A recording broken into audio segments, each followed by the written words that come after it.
Hi friends, నేను మీ శృతి. ఈరోజు మనము గుమ్మడికాయతో సాంబార్ చేసుకుందాము. ఎలా చేసుకోవాలో చెప్తాను రెసిపీ ఇప్పుడు. ఈ గుమ్మడికాయ ఇది తొక్క కొంతమంది తీస్తారు, కొంతమంది తీరండి. నేను తీయకుండానే చేస్తున్నాను. ముందు బాగా వాష్ చేసుకున్న తర్వాతే కట్ చేయాలి దీన్ని. ఓ 1/2 కిలో ఉన్నాయండి ఇవి. పప్పు అండి ఆల్రెడీ నానబెట్టేసుకున్నాను నేను. కుక్కర్ 4 విజిల్స్ పెట్టుకుందాం. 4 విజిల్స్ రావాలి, తర్వాత స్టవ్ కట్టేద్దాం మళ్ళీ.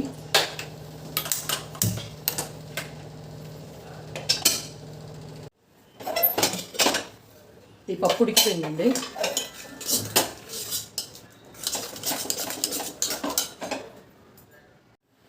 ఆయిల్ వేస్తున్నానండి.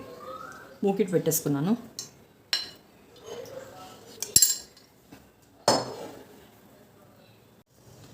ఆయిల్ హీట్ అయిందండి. ఆవాలు, జీలకర్ర, కొద్దిగా మెంతుల పొడి వేస్తున్నాను. పసుపు వేసుకుంటున్నాను. ఇంకో కూడా గుమ్మడికాయ కట్ చేసి పెట్టుకున్నాను కదండి, అది యాడ్ చేస్తాను ఇందులోకి.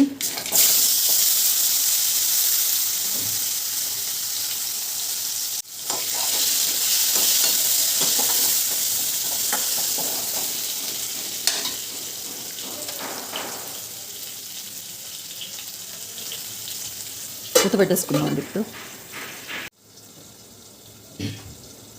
మూత తీసి కలిపి చూస్తామండి. తొందరగా మగ్గిపోతాయండి. కొంచెం వాటర్ వేస్తున్నాం. మళ్ళీ మూత పెట్టుకుందాం.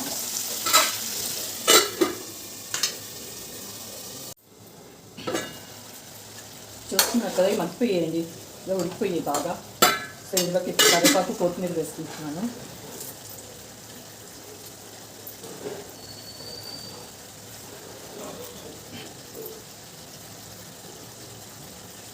కొద్దిగా చింతపండు కలిపి,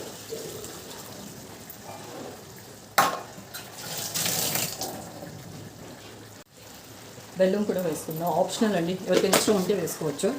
బాగుంటుంది కలర్ అందులోకి వేస్తే. ఉప్పు వేస్తున్నాను 1 స్పూన్. కారం కూడా 1 స్పూన్ వేస్తున్నాను. కలుపుకుందామండి.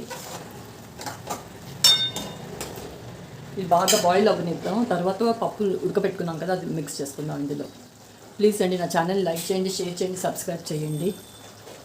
ఇది బాగా బాయిల్ అవ్వాలి. దీనికి ఉప్పు కారం మంచిగా పట్టాలి. ఇప్పుడు పప్పు ఉడకబెట్టాం కదా, అది కూడా యాడ్ చేస్తున్నాం. ఓకే, వాటర్ కూడా.